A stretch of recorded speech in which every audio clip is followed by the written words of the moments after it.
As the sun was setting, Abram fell into a deep sleep, and a thick and dreadful darkness came over him.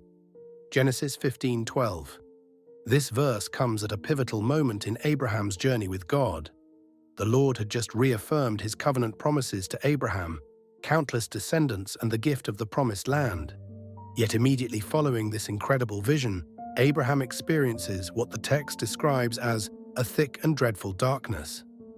What's striking is the juxtaposition: divine promise followed by overwhelming darkness. This pattern appears throughout Scripture and in the lives of many believers. God reveals himself, gives direction or promises, and then seems to withdraw, leaving us in a period of silence or darkness. The darkness Abraham experienced wasn't punishment, it was preparation. God wasn't angry with him, God was working in him.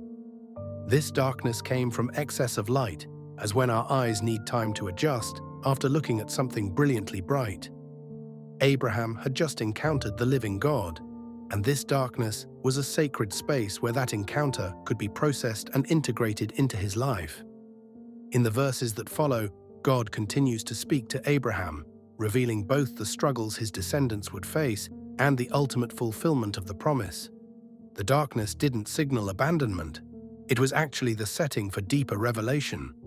This teaches us something profound about how God works. Often his most important formation happens in the dark. Whenever God gives a vision to a saint, he puts him, as it were, in the shadow of his hand, and the saint's duty is to be still and listen. There is a darkness which comes from excess of light, and then is the time to listen.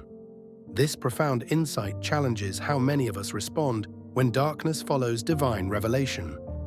Our natural instinct is to act immediately on what God has shown us, to help bring the vision to pass. But often the darkness is God's invitation to stillness and listening, not to activity and implementation. Genesis 16 illustrates what happens when we listen to good advice during these dark times instead of waiting for God to send the light. After receiving God's promise of a son, Abraham and Sarah grew impatient in the darkness and took matters into their own hands with Hagar. Their attempt to help God fulfill his word led to complications and pain that echoed for generations. When God gives a vision and darkness follows, wait.